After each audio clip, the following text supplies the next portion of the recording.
আল্লাহ পাক রব্বুল আলামিন পৃথিবীর মধ্যে সর্বপ্রথম মানুষ পাঠানোর পর থেকে নিয়ে আজও পর্যন্ত অসংখ্য কিতাব নাজিল করেছেন, যেগুলোকে ওলামায়ে কেরামগণ বলেন পৃথিবীর মধ্যে মোট 104খানা কিতাব আসছে। 104খানা কিতাবের মধ্যে 100 হলো সহিফা অর্থাৎ ছোট ছোট কিতাব, আর 4খানা হলো বড় বড় কিতাব, তাওরাত, জাবুর, ইনজিল, কোরআন। এই 4খানা বড় বড় কিতাবের মধ্যে সবচেয়ে শ্রেষ্ঠ এবং আল্লাহ তাআলার কাছে সবচেয়ে গ্রহণযোগ্য হলো কোরআনুল কারীম, সর্বশেষ প্রণীত বিধান। এই চারটাই মূলত আল্লাহ তাআলার গ্রন্থ ছিল, আল্লাহ তাআলার প্রেরিত কিতাব ছিল। এর মধ্যে সর্বশেষ আল্লাহ তাআলার বিধান হিসেবে যা নাজিল করেছেন তার নাম হলো আল কোরআন। আল কোরআন কাকে দিচ্ছেন? নবীদের মধ্যে যিনি শ্রেষ্ঠ নবী, সাইয়্যিদুল আম্বিয়া, সাইয়্যিদুল মুরসালিন, ইমামুল আম্বিয়া, ইমামুল মুরসালিন, খাতামুল আম্বিয়া মুহাম্মদুর রাসূলুল্লাহ সাল্লাল্লাহু আলাইহি ওয়াসাল্লামের উপর এই পবিত্র কোরআন নাজিল করছেন। পবিত্র কোরআনের মধ্যে আল্লাহ পাক রব্বুল আলামিন আমাদের পূর্বের নবী যারা ছিল, আমাদের পূর্বের উম্মত যারা ছিল, তাদের কথাও নিয়ে এসেছেন। তারা কি কাজ করছে, ভালো কাজ করছে, মন্দ কাজ করছে, তাদের ইতিহাসটাও তুলে ধরেছেন সংক্ষিপ্তভাবে। কেন তুলে ধরেছেন? আমরা যখন কোনো একটা কাজ করি তখন দেখি যে আমাদের পূর্বে এই কাজটা কে করছে কি করছে না। তো যারা এই কাজটা করছে তারা কি ভালো রেজাল্ট পাইছে না খারাপ রেজাল্ট পাইছে, এই জিনিসটা যখন আমরা জানতে পারি ওই কাজটা করতে আমরা উদ্বুদ্ধ হই। আবার একটা খারাপ কাজ করার সময় আমরা যখন জানি যে অতীতে কোন জাতি এমন খারাপ কাজ করছিল, আল্লাহ তাআলা তাদেরকে শাস্তি দিয়েছিল, তখন আমরা এই খারাপ কাজ থেকে বিরত থাকি। এই বিষয়ের জন্যই মহান রব্বে কারীম আল্লাহ পাক রব্বুল আলামিন অতীতের নবী উম্মত তাদের ইতিহাস আমাদের কোরআনের মধ্যে বলে দিয়েছেন।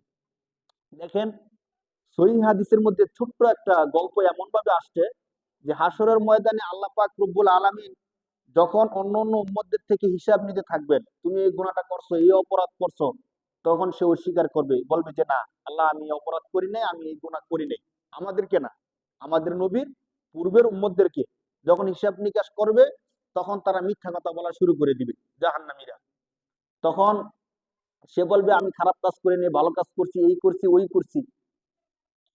আল্লাহ পাক রব্বুল আলামিন উম্মতে মুহাম্মদের থেকে একজনকে ডেকে নিয়ে যাবেন, হাদিসের মধ্যে আসছে। ডেকে নিয়ে গিয়ে বলবেন যে সে যে বলতেছে সে ভালো কাজ করছে খারাপ কাজ করে নাই, তুমি বলো তো সত্য কি মিথ্যা কি? উম্মতে মুহাম্মদের মধ্যে যাকে ডেকে নিয়ে যাবেন সে বলবে যে না আল্লাহ, সত্যিকার অর্থে সে খারাপ কাজ করছে, ভালো কাজ করে নাই, সে এখন মিথ্যা কথা বলতেছে। তখন ওই যে পূর্বের জাতি যে সে অবাক হয়ে থাকবে যে তুমি তো সর্বশেষ নবীর উম্মত, আমাদের জমানায় আসো নাই, তো আমি কি করছি না করছি তুমি জানো কি করে? তুমি কি করে বলতেছো যে আমরা এই কাজটা করছি? যেমন নূহ আলাইহিস সালাতু ওয়াস সালামের জাতিকে আল্লাহ তাআলা প্লাবনের মাধ্যমে ধ্বংস করে দিয়েছেন। কেন? তারা নূহ আলাইহিস সালামের দাওয়াত মানে নাই। এই জিনিসটা আমরা জানি কি জানি না? জানি। লূত আলাইহিস সালাতু ওয়াস সালামের জাতিকে আল্লাহ তাআলা ধ্বংস করে দিয়েছিলেন, কারণ তারা লূত আলাইহিস সালামের কথা শুনে নাই, সমকামিতার মধ্যে জড়ায় গেছিল। আল্লাহ তাআলা সমূলে ধ্বংস করে দিয়েছেন। এই বিষয়টা আমরা জানি কি জানি না? জানি। কিন্তু পূর্বের উম্মতরা তো আর জানে না আমরা যে জানি। তখন তারা বলবে ব্যাপার কি, আমরা কি করছি না করছি তোমরা জানো কি করে? তখন আমাদের মধ্যে থেকে যিনি থাকবেন তিনি বলবেন যে আল্লাহ কোরআনের মাধ্যমে, আমাদের নবী হাদিসের মাধ্যমে আমাদেরকে সবকিছু জানাই দিয়েছেন। এই আয়াত, এই কথার সমর্থনেই 2 নাম্বার পড়ার প্রথম নাম্বার পৃষ্ঠার মধ্যে আয়াত আসছে, ওয়াকাযালিকা জাআলনাকুম উম্মাতাও ওয়াসাতা। আল্লাহ বলেন অনুরূপভাবেই আমি উম্মতে মুহাম্মদীকে সর্বশ্রেষ্ঠ উম্মত হিসেবে জাআলনাকুম উম্মাতাও ওয়াসাতা, মধ্যম পন্থার মধ্যবর্তী উম্মত হিসেবে তাদেরকে সৃষ্টি করছি। সুবহানাল্লাহ, সুবহানাল্লাহ। তাহলে এই উম্মতের একটা গুণ হবে পূর্বের উম্মতের জন্য সাক্ষী স্বরূপ আমাদেরকে দাঁড় করানো হবে। সুবহানাল্লাহ। তাহলে আল্লাহ পাক রব্বুল আলামিন কোরআন শরীফের মধ্যে এই ঘটনাগুলো বলে দিয়েছেন যাতে করে আমরা শিক্ষা নিই যে লূত আলাইহিস সালাতু ওয়াস সালামের জাতিকে আল্লাহ কেন ধ্বংস করছেন? তারা নবীর কথা শুনে নাই, সমকামিতার মধ্যে জড়ায় গেছে। কোন এক জুমায় আমি বলছিলাম সমকামিতার বিষয়টা আপনারা জানেন যে আমাদের নেচার হলো, আল্লাহ পাক রব্বুল আলামিন যে বিধান দিয়েছেন সেই বিধান হলো যখন প্রাপ্তবয়স্ক হবে তখন একটা মেয়ে একটা ছেলের সাথে বিবাহ হবে।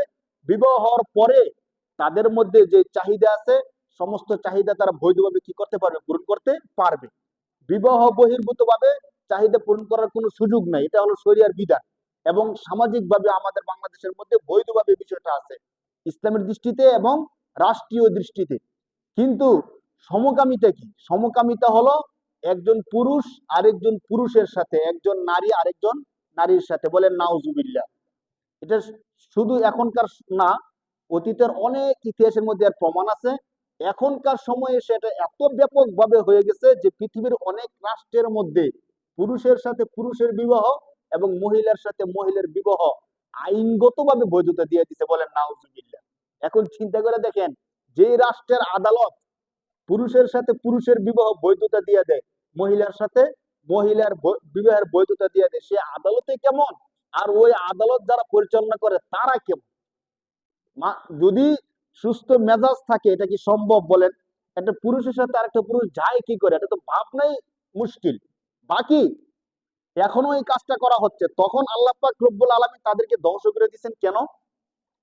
মুফাসসিরিনে কেরামগণ বলেন, এই এটা একটা অপরাধ, গুনাহের কাজ। যদি গুনাহের কাজ, আপনারা জানেন যে নিষিদ্ধ কাজগুলো এমন যে নিষিদ্ধ কাজের দিকে মানুষের আকর্ষণ বেশি। তো মানুষ আকর্ষণের কারণে এই গুনাহের কাজটা করে, তখনও করতো, এখনো করে। কিন্তু আল্লাহ ধ্বংস কেন করছেন? ধ্বংস করছেন এই জন্য, একদম সহজ কথা, তখনকার সময়ে এই কাজটা ব্যাপক হয়ে গেছিল। মানে মজলিসের মধ্যে, ঘরের মধ্যে, ঘরের বাইরে, মানুষের সামনে, মানুষের পিছনে, গোপনে, প্রকাশ্যে এই কাজটা হওয়া শুরু করে দিচ্ছে। এমনকি সমাজের এলিট শ্রেণীর যারা ছিল, তারা বাধা দিব দূরে থাক, তারা এই কাজের আয়োজন করতো। বলেন নাউজুবিল্লাহ। এই জন্য মুফাসসিরিন কেরামগণ বলছেন যে মানুষ যখন অপরাধ করে, আল্লাহ তাকে সুযোগ দেয়, ক্ষমা চাইলে ক্ষমা করে দেয়। কিন্তু এই অপরাধরা যখন ব্যাপক হয়ে যায়, অপরাধরা যখন সামাজিক হয়ে যায়, অপরাধরা যখন স্বীকৃতি পাওয়া যায়, তখন আল্লাহ তাআলা আর ক্ষমা করে না। আল্লাহ তাআলা আসমান থেকে সরাসরি আযাব নাজিল করে দেয়। লূত আলাইহিস সালামের জাতির উপর আল্লাহ তাআলা আযাব নাজিল করেছিলেন এই জন্য। তখন এই অপরাধরা স্বীকৃত হয়ে গেছিল। সমাজের ভালো মন্দ সকল মানুষ মিলে এই অপরাধের মধ্যে যুক্ত হয়ে গেছিল। তা আমরা বলতেছিলাম যে আল্লাহ পাক রব্বুল আলামিন যে বিধান মানুষের জন্য দিয়ে দিয়েছেন, ওই বিধান অনুযায়ী যারা চলে আল্লাহ তাআলা তাদেরকে শান্তি দেন, আর যারা বিধানের বাইরে চলে যায় আল্লাহ তাআলা তাদেরকে কি দেন? শাস্তি দেন। এটা এত মারাত্মক এক অপরাধ। কোরআন শরীফের মধ্যে এই অপরাধের কারণে আল্লাহ পাক রব্বুল আলামিন জাতিকে সমূলে ধ্বংস করছেন, এই সম্পর্কে আল্লাহ তাআলা আলোচনা করছেন। তো বলতেছিলাম যে কোরআন শরীফ আল্লাহ তাআলা নাজিল করছেন, এই যে ঘটনাগুলো আমাদেরকে জানাইছেন, কেন জানাইছেন? যাতে করে আমরা সতর্ক হয়ে যাই। আরো এমন অনেক ঘটনা, ফেরাউনের ঘটনা আল্লাহ তাআলা জানাইছেন যে তাকে আল্লাহ তাআলা সমুদ্রের মধ্যে ডুবাইয়া মারছেন। হ্যাঁ, এভাবে যুগে যুগে যারাই আল্লাহ তাআলার নাফরমানি করছে, আল্লাহ তাদেরকে শাস্তি দিচ্ছেন। যারা আল্লাহর কাজ করছেন, আল্লাহ তাদেরকে শান্তি দিচ্ছেন, পুরস্কার দিচ্ছেন। এই ঘটনাগুলো কোরআনের মধ্যে আসছে। কেন আসছে? যেন আমরা শিক্ষা অর্জন করি, যেন আমরা সেখান থেকে শিক্ষা অর্জন করে নিজেদের জীবনকে সুন্দর করতে পারি, এই জন্য। তো কোরআন শরীফের মধ্যে আল্লাহ পাক রব্বুল আলামিন আমাদেরকে এই সব কিছু চমৎকার ভাবে জানাই দিচ্ছেন, যেন মুসলিম সমাজ, মুসলিম পরিবার, মুসলিম রাষ্ট্রগুলো আল্লাহর বিধান অনুযায়ী সুন্দর জীবন যাপন করতে পারে। আমরা না জানার কারণে, কোরআন না পড়ার কারণে, কোরআন থেকে দূরে থাকার কারণে আমরা সেই বিধানগুলো মানতে পারতেছি না। দেখেন, কোরআন শরীফের অনেকগুলো বিধানের মধ্যে মানব জাতির সুন্দর জীবন যাপন করার একটা বিধান হলো বিবাহ। একটা বিধান কি ভাই? বিবাহ। মানুষ যে একটা জিনিস তো আমরা জানি যে আমাদের যখন ক্ষুধা লাগে, ধরেন আমি একবেলা, দুই বেলা, তিন বেলা খাবার খাই নাই, প্রচন্ড ক্ষুধা। প্রচন্ড ক্ষুধার সময় উর্দুতে একটা প্রবাদ আছে, মানুষের যখন অনেক বেশি ক্ষুধা পায়, তখন ভোরের যে সূর্য, সূর্যটা লাল সূর্য যখন উঠে, তখন সূর্য মনে হয় না, তখন মনে হয় লাল একটা রুটির টুকরা। উর্দু প্রবাদ বইয়ের মধ্যে এমন একটা কথা আছে যে মানুষের প্রচন্ড ক্ষুধা লাগলে তখন সে লাল সূর্যকে সূর্য মনে করে না, বরং সে লাল সূর্যকে কি মনে করে? রুটির একটা টুকরা মনে করে। তো ক্ষুধা যখন আমাদের লাগে, তখন কি খাবো না খাবো, তখন আমাদের আর সামনে যা পাই তাই খেয়ে ফেলি। পানি ভাত আছে, লবণ মরিচ আছে, দেন, তা দিয়ে পেটটা কি করি? কোন রকম শান্ত করি। ক্ষুধা হলো মানুষের জীবনের সবচেয়ে বড় কষ্টের কারণ। আপনাকে কেউ আঘাত করছে, আপনি সহ্য করতে পারবেন। কেউ গালি দিছে, আপনি হজম করতে পারবেন। অথবা অন্য কোনো কষ্ট দিলে কষ্টগুলো হজম করা যায়। কিন্তু আপনাকে যদি খাবার থেকে বঞ্চিত করা হয়, আপনার যদি ক্ষুধা লেগেই থাকে, খাবার খেতে না পারেন, তখন আপনার সহ্য করতে পারবেন না। তিন বেলা না খাইয়ে থাকার পরে চতুর্থ বেলা যখন খাবারের সময় হয়ে যায়, তখন আমাদের আর সহ্য হয় না, শরীর কাঁপাকাঁপি শুরু করে দেয়।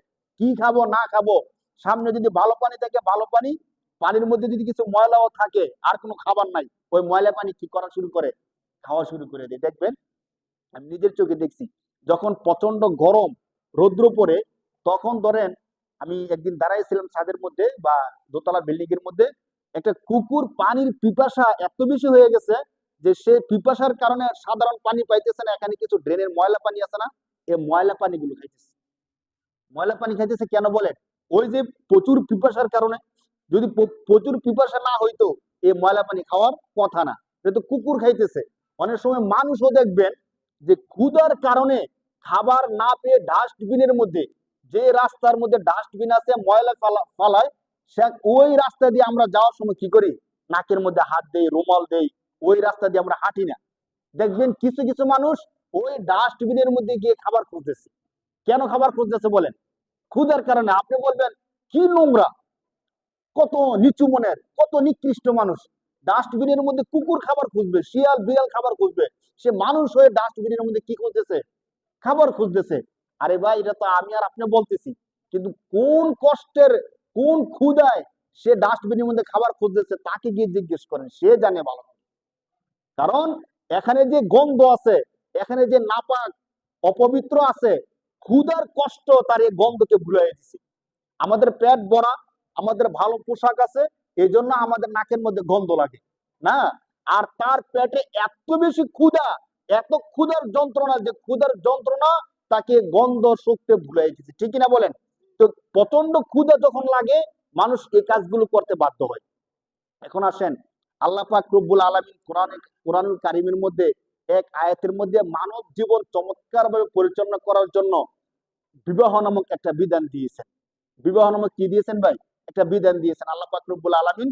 সূরা নূরের 32 নম্বর আয়াতের মধ্যে আল্লাহ তাআলা বলেন, ওয়ানকিহুল আয়ামা মিনকুম ওয়াস-সালিহিনা মিন ইবাদিকুম ওয়া ইমাইকুম ইয়াকুনু ফুকারা ইউগনিহিমুল্লাহু মিন ফাদলি।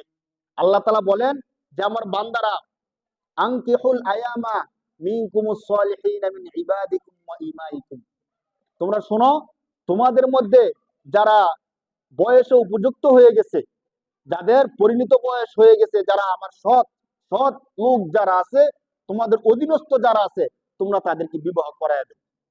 তাহলে বিবাহ করায় দাও যে কথা বলতেছেন, এই কথা আল্লাহ কাকে বলতেছেন? অভিভাবককে। আমরা যারা বাবা আছি, আমরা যারা মুরব্বী আছি, আমরা যারা পরিচালক আছি, তাদেরকে আল্লাহ বলতেছেন আনকিহুল আয়ামা মিনকুমুস সালিহিনা মিন ইবাদিকুম ওয়া ইমাইকুম, তোমাদের অধীনস্থ যারা আছে তাদেরকে তোমরা বিবাহ করায় দাও। এখন কথা হলো, আল্লাহ আপনি যে বললেন যে আমাদের অধীনস্থদেরকে আমরা বিবাহ করায় দিব, কিন্তু আমার অধীনস্থ যে আছে সে তো ঠিকমতো কাজ করে না, এমনি আমারই আর্থিক সচ্ছলতা নাই, নিজেই টেনে টুনে কষ্ট করে খাই, আবার আমার সন্তানকে যদি আমি বিবাহ করা দিই, সে খাইব কোত্থেকে? আবার এমনি সে নিজেই চলতে পারে না, এখন আরেকটা যদি তার কাঁধের মধ্যে ঝুলিয়ে দেয়, তাকে খাওয়াইব কোত্থেকে?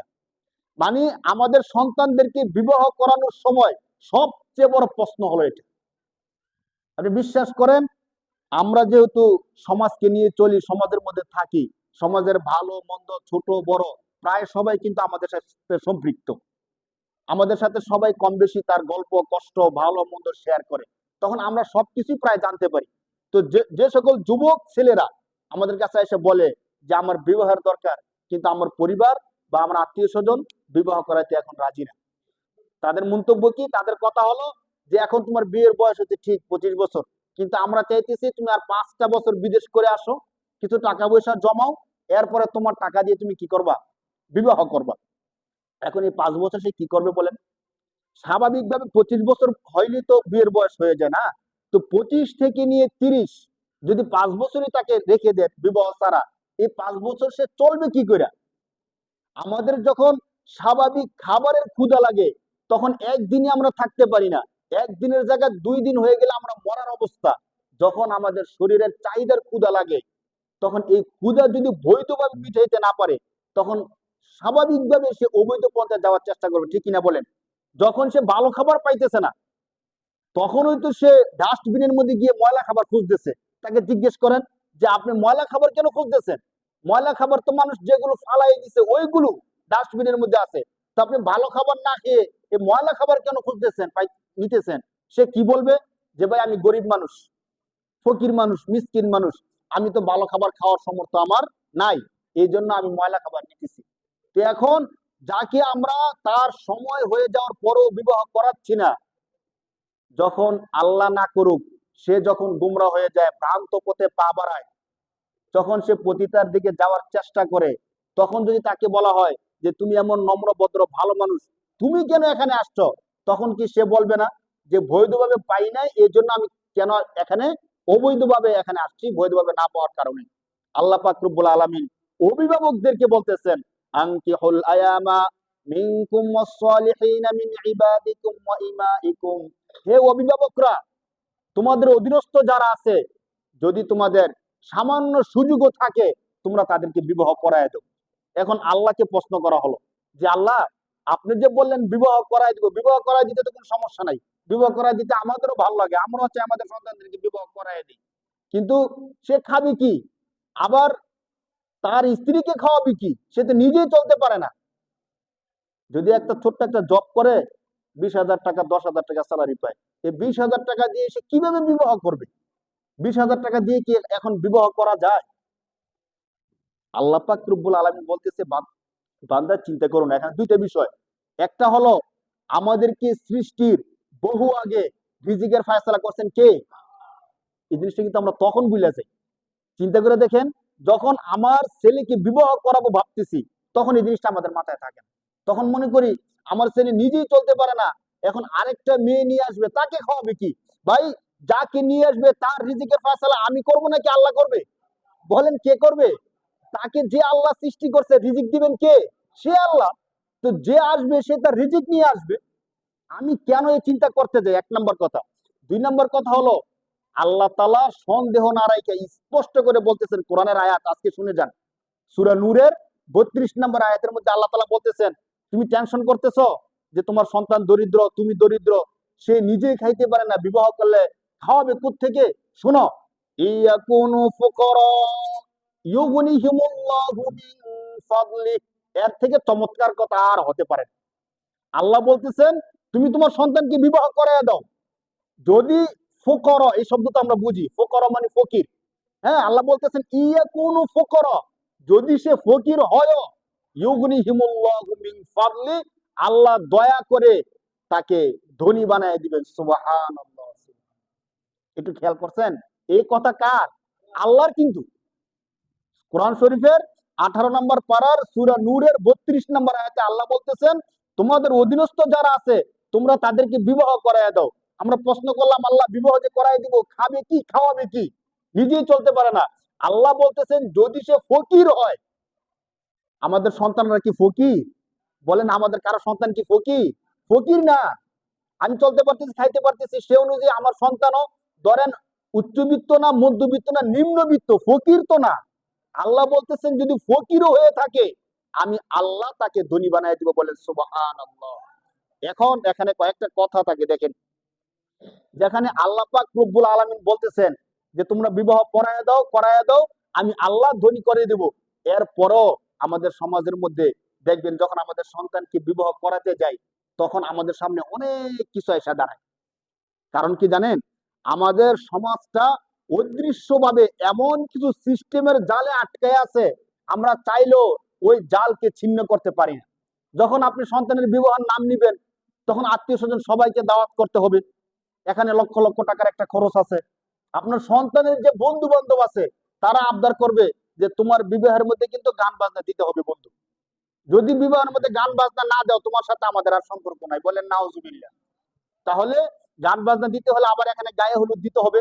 আমি একটা গায়ে হলুদের খবর নিছি, শুধু গায়ে হলুদরা করতে গিয়ে তাদের 2 লক্ষ টাকা খরচ হয়েছে। ক লক্ষ টাকা খরচ হয়েছে? শুধু গায়ে হলুদের আয়োজনটা সম্পন্ন করতে 2 লক্ষ টাকা খরচ হয়েছে। আরেকটা কিছুদিন আগের বিবাহের রাস্তা, মেন রাস্তা থেকে নিয়ে গেট পর্যন্ত ঝাড়বাতি এবং যে স্টেজ সাজাইছে, শুধু এই সাজানোটার মধ্যে 1 লক্ষ টাকা খরচ হয়েছে। খাবার দাবার কোনো কিছু না, ওই যে নাচার জন্য যে নাইকে টাইকে আনছে ওইগুলো না, শুধু স্টেজ আর ঝাড়বাতির যে সিস্টেমটা করছে, এই সিস্টেমটা করছে কত টাকা দিয়ে? 1 লক্ষ টাকা দিয়ে। গায়ে হলুদ 2 লক্ষ টাকা। কত লক্ষ টাকা হলো? এটা কোনো কাজের টাকা নাকি আকাজের টাকা, আকামের টাকা? সহজ বাংলায় নত বলেন এই 3 লক্ষ টাকা কিসের? গায়ে হলুদ করছে, এটা কার উপকার হয়েছে? না যে বিবাহ করতেছে তার, না যাকে বিবাহ করাইতেছে তার, না বাবার না মার, কার উপকার হয়েছে বলেন? এই 3 লক্ষ টাকা দিয়ে যদি ফার্নিচারও কিনতো, তাদের একটা গোষ্ঠী চলে যেতে পারতো, একটা পরিবার চলে যেতে পারতো শুধু ফার্নিচার কিনলে। তো 3 লক্ষ টাকা এখানে চলে গেল। আবার যে আবদার থাকে, অন্তত আমার সম্মান বাঁচাইতে হইলে 200 মানুষ খাওয়াতে হবে। তো 200 মানুষ খাওয়ানোর জন্য আমি আগের যে এলাকার মধ্যে ছিলাম, ওই এলাকার মধ্যে আমার সামনে বসে বসে সে হিসাব করছে, অন্তত 5.5 লক্ষ টাকা শুধু মানুষ খাওয়ানোর জন্য সে বাজেট করছে। তো 5 লক্ষ টাকা যদি মানুষ খাওয়ানোর জন্য বাজেট করে, আর 3 লক্ষ টাকা ওই দিকে চলে গেছে, মোট গেল কত লক্ষ টাকা? 8 লক্ষ টাকা। একটু ছোট্ট একটা হিসাব আপনাদেরকে দেই। 8 লক্ষ টাকা এখনো কি কোনো কিছু হয়েছে বলেন? না ফার্নিচারের টাকা দিলেন, না আপনাদের বিবাহের খরচপাতি দিলেন, না গাড়ি ভাড়া দিলেন, এগুলো কি দিলেন? শুধু এমনি এমনি গেল। এখনো কিন্তু ছেলেও কিছু পায় নাই, মেয়েও কিছু পায় নাই। এই 8 লক্ষ টাকা যদি ছেলের হাতে তুলে দিত, ছেলে যদি ব্যবসা করে 8 লক্ষ টাকা দিয়ে, তাহলে কিন্তু আপনার মেয়ে কিনে খুব সুখে শান্তিতে থাকতে পারতো। না, এই 8 লক্ষ টাকা কারোই না, শুধু ফাও ফাও। এছাড়াও কিন্তু আরো বহু খরচ রয়ে গেছে।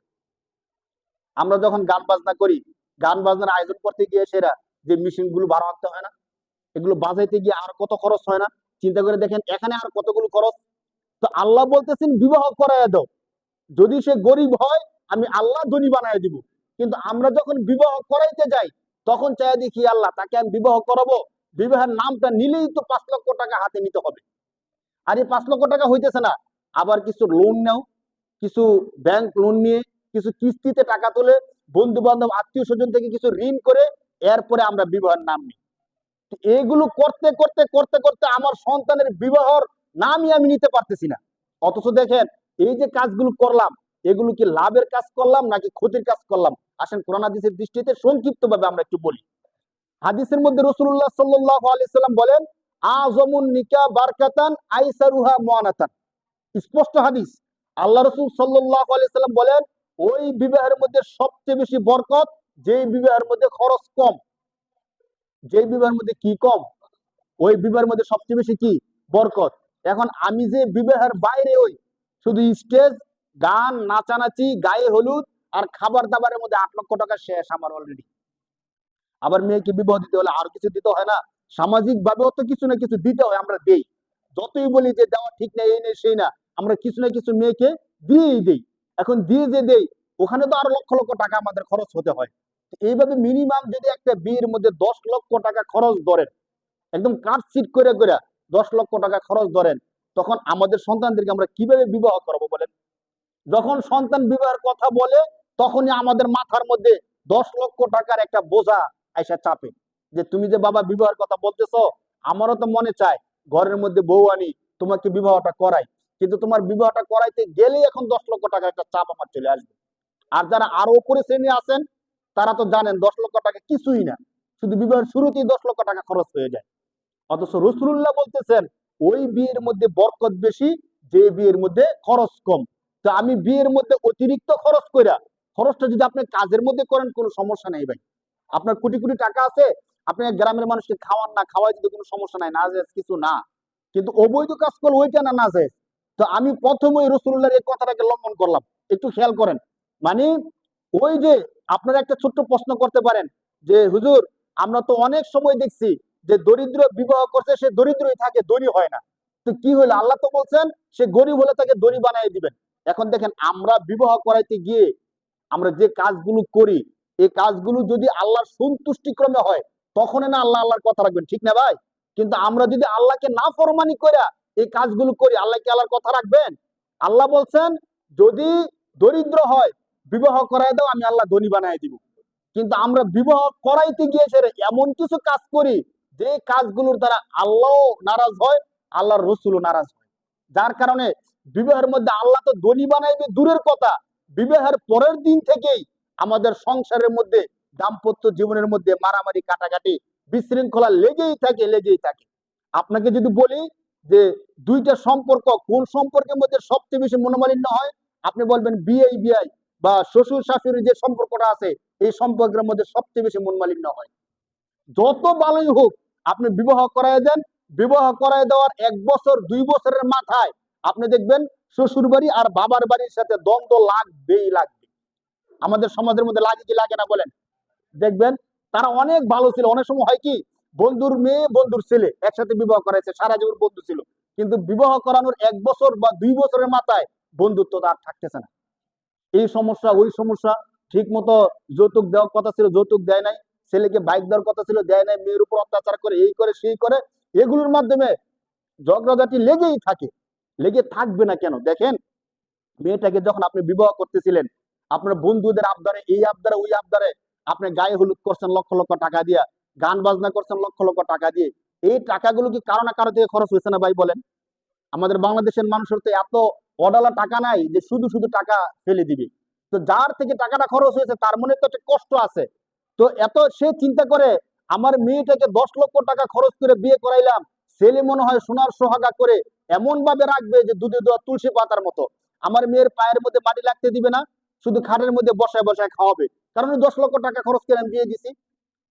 ছেলেরা তো এমন করে না।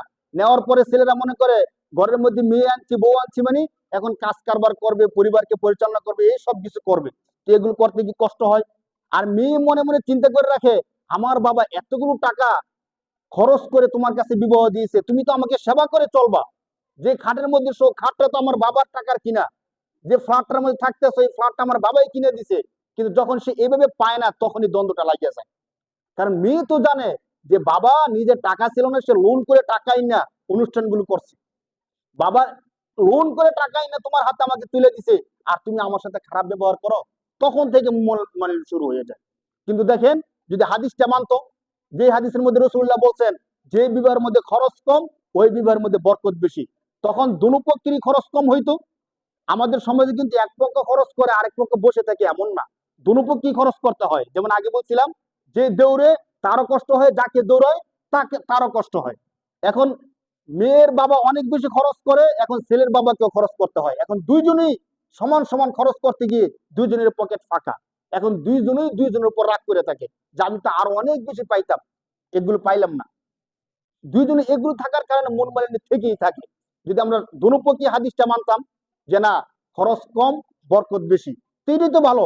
আসেন আমরা দুপক্ষী খরচ কমায় করি, যতটুক না করলেই না ততটুক করি, আল্লাহর বিধানটাও মানি, আমরা আমাদের সন্তানদের দাম্পত্য জীবনটা সুন্দর হোক, আমরা এই কাজটা করি না। দেখবেন কি বলবে জানেন, যখন আমরা বলি, আমি জানি তো অনেক গার্জিয়ান এমন আছে তারা গান বাজনা করতে বাধ্য, ইচ্ছায় শখে গান করে না। এর আগের এক মুসল্লিকে আমি বলছিলাম আগের মসজিদের, যে আপনার বিবাহের অনুষ্ঠানে আমি যাব যদি আপনি গান বাজনা না করেন। সে আমার সাথে ওয়াদা করে গেছে যে হুজুর ঠিক আছে, আমি গান বাজনা করবো না। 10 লক্ষ টাকা সে নিজে খরচ করছিল, সে বলছে গান বাজনা করবে না।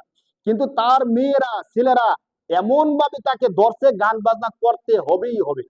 যেদিন তাদের গায়ে হলুদের অনুষ্ঠান, ওই দিন রাত্রেবেলা আমি দেখতেছি সেখানে গান বাজনা আওয়াজ আসতেছে। আমি বললাম আমার সাথে ওয়াদা করে গেছে, এরপর গান বাজনা বাজাইতেছে কেন? ওই যে গার্জিয়ানটা, সে লজ্জায় আমার সামনে আসতে পারতেছে না।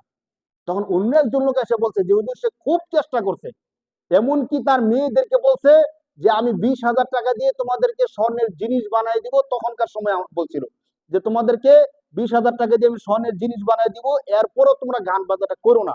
আমি হুজুরের সাথে ওয়াদা দিয়েছি গান বাজনা করা যাবে না। তারা বলছে গান বাজনা না হলে বিয়েই হবে না। এই বাড়িতে যদি বিয়ে হতে হয় তাহলে কি করতে হবে? গান বাজনা হতেই হবে। বাধ্য হইয়া শেষ পর্যন্ত গান বাজনা করছে। তো দেখেন আমাদের সন্তানরা কেমন হয়ে গেছে। এখন এই কাজটা যে আমি করলাম, লাভ করলাম নাকি লস করলাম একটু বুঝেন। মূলত আল্লাহ পাক রব্বুল আলামিনের একটা বিধান কিন্তু বিবাহ। আমরা বিবাহকে যদিও সামাজিক রীতি হিসাবে আমরা বিবাহটা করাই, কিন্তু বিবাহটা শুধু সামাজিক রীতি না, আল্লাহ তাআলার পক্ষ থেকে বড় একটা ইবাদত। কেমনে? একটা সহিহ হাদিস দেখেন, আল্লাহ রাসূল সাল্লাল্লাহু আলাইহি সাল্লাম বলেন, ইযা তাযাওয়াজাল আবদু ফাকাদ ইসতাকমালা নিসফাদ-দীন। আল্লাহ রাসূল বলেন, কোন একজন বান্দা যখন বিবাহ করে, সে যেন শুধু বিবাহের মাধ্যমে তার অর্ধেক দিনকে পূর্ণ করে ফেলছে। সুবহানাল্লাহ। মানে কি, শরীয়ত ইসলাম যে বিধানটা আছে, দিন আমরা যে বলি না যে দিন মেনে চলতে হবে, শুধু বিবাহ করলে অর্ধেক দিন মানা হয়ে গেছে, আর কিচ্ছু করতে হবে না। শুধুমাত্র এই হাদিসের মর্ম হলো শুধুমাত্র বিবাহ করার মাধ্যমে তার অর্ধেক দিন কি হয়ে গেছে। তাহলে বিবাহটা এটা আবাদত কি আবাদত না বলেন? অবশ্যই আবাদত। এমন তো কোনো কথা নাই নামাজ পড়লে অর্ধেক দিন হয়ে যায়, রোজা রাখলে অর্ধেক দিন মানা হয়ে যায়, যাকাত দিলে অর্ধেক দিন মানা হয়ে যায়, এমন কোনো কথা নাই হাদিস কোরআনে।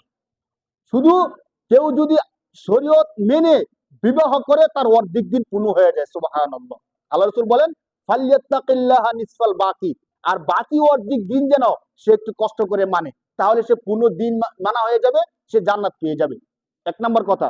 দুই নম্বর কথা, এই বিবাহটা সর্বপ্রথম আল্লাহ পাক রব্বুল আলামিন আদম আলাইহিস সালাতু ওয়াস সালামকে, আমাদের বাবা আদম আলাইহিস সালামকে মা হাওয়ার সাথে জান্নাতের মধ্যে বিবাহটা পড়াইছেন। সুবহানাল্লাহ। তাহলে এটা কেমন একটা ইবাদত, যে কাজটা কে করাইছেন? আল্লাহ করাইছেন। শুধু এতটুক না, আমাদের নবী মুহাম্মদুর রাসূলুল্লাহ সাল্লাল্লাহু আলাইহি সাল্লাম যখন আম্মাজান আয়েশাকে বিবাহ করেন, স্পষ্ট আকারে আল্লাহ রাসূল সাল্লাল্লাহু আলাইহি সাল্লাম বলেন, এই বিবাহ আমি না, বরং আল্লাহ ফেরেশতাদেরকে নিয়ে আরশের মধ্যে পড়াই দিয়েছেন। সুবহানাল্লাহ। তাহলে বিবাহ কত বড় একটা ইবাদত দেখেন। অন্য কোন কাজটা আছে আল্লাহ করাই দিয়েছেন। আদম আলাইহিস সালামের বিষয়টা তো আমরা জানি। আদম এবং মা হাওয়া, তাদের বিবাহ কি দুনিয়ার মধ্যে হয়েছে নাকি আসমানে থাকতেই হয়েছে, জান্নাতে থাকতেই হয়েছে। আর সহিহ হাদিসের মধ্যে আসছে আম্মাজান আয়েশার সাথে আল্লাহ রাসূলের বিবাহটা স্বয়ং কে পড়াইছেন? আল্লাহই পড়াই দিয়েছেন। তাহলে এই বিবাহটা কি সাধারণ রীতি নাকি বড় একটা ইবাদত? বড় একটা ইবাদত। এখন বড় একটা ইবাদত করতে গিয়ে আপনি গান করছেন, বড় একটা ইবাদত করতে গিয়ে আপনি নাচের অনুষ্ঠান করতেছেন, কেমন হয়ে গেল? নামাজ শরীয়তের সবচেয়ে বড় একটা ইবাদত, গুরুত্বপূর্ণ একটা ইবাদত। এখন আপনাকে কেউ আছেন, যেহেতু গুরুত্বপূর্ণ একটা ইবাদত নামাজ, নামাজ যেহেতু পড়বো, চলো নামাজের আগে সবাই আমরা একটু গান বাজনা করে নিই, এমন কি কেউ করি? আমরা এই কাজটা করতে গেলে সমাজের মানুষ কি বলবে বলেন? তুমি নামাজ পড়বা, এখন তুমি গানের অনুষ্ঠান দিছো, নাউজুবিল্লাহি মিন যালিক। অথচ নামাজ যেমন একটা ইবাদত, বিবাহ একটা কি ইবাদত। শুধু এতটুক না, আমি বললাম না কেউ যদি নামাজ পড়ে তার অর্ধেক দিন পুরো হবে এমন কথা নাই, কিন্তু কেউ যদি বিবাহ করে, শুধু বিবাহ করার মাধ্যমে তার অর্ধেক দিন পূর্ণ হয়ে যাবে। সহিহ হাদিস। তাহলে কত বড় ইবাদত, যে ইবাদতটা আল্লাহ করাইছেন, ওই ইবাদতটা করার সময় আমরা কি করি? গানের অনুষ্ঠান দিই। তো এখন কথা হলো, এই গানের অনুষ্ঠান দিলে আমি যখন আপনাদের দাওয়াতে না যাই, আপনারা অনেকে রাগ করেন, কেন হুজুর আসছে না? আরে ভাই, রাগ করার কি? আমি যদি আপনাদের এই বিবাহের দাওয়াতের মধ্যে না গেলাম, লসটা কি আপনার না আমার? লস তো আমার হবে, কারণ আমি আপনার দাওয়াতে গেলে ভালো একটা খাবার পাইতাম। কি বলেন? মানুষকে খাওয়ার চাহিদা আছে না? তো আমি তো মানুষ, আমারও তো খাবারের চাহিদা আছে। আবার খাবারের পরে আপনারা হুজুরকে হাদিয়া দিয়ে দেন, তো আমার পকেটও ভারী হতো। আপনারা যারা গান বাজনা দিয়ে বিবাহটা দেন, তাদের দাওয়াতের মধ্যে আমি যাই না। অনেকে মনে করে যে হুজুরের অহংকার আছে, এই জন্য হুজুর আসে না, বা হুজুর এই সেই, এই জন্য হুজুর আসে না। আরে ভাই, আমি তো মানুষ, আমারও তো চাহিদা আছে। আপনার বিবাহের অনুষ্ঠানে দাওয়াতে গেলে আমার পেটটা বললো, পকেটটা বললো, কে চায় না এমন ভালো একটা খাবার খাইতে, করে টাকা পকেটের মধ্যে নিতে? কিন্তু আমি কেন যাই না? আপনি কি বিবেক দিয়ে একটু ভাবছেন?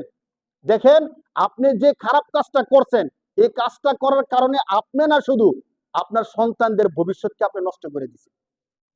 একটা আবাদত করবে, আবাদতের শুরুতে আপনি নাচ গান কইরা আবাদতটাকে পুরোপুরি নষ্ট করে দিচ্ছেন আপনি। আপনারা জানেন না, যেখানে অস্থিরতা হয় সেখানে রহমতের ফেরেশতা আসে না।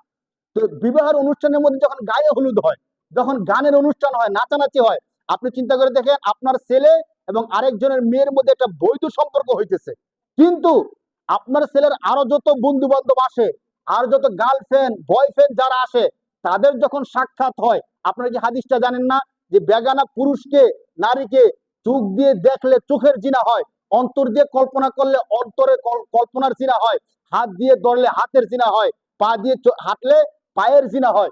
এখন আপনি চিন্তা করে দেখেন, বিবাহের দিন শুধু বৈধভাবে বিবাহ হয়েছে আপনার ছেলের আরেকজনের মেয়ের, কিন্তু যারা দাওয়াতের মধ্যে আসছিল এবং হাজার হাজার যুবক যুবতীর অবৈধ জিনা হয়েছে। বলেন নাউজুবিল্লাহ। হয়েছে কি হয়েছে না বলেন? এই সুযোগটা আমি আপনি করে দিছি কিনা?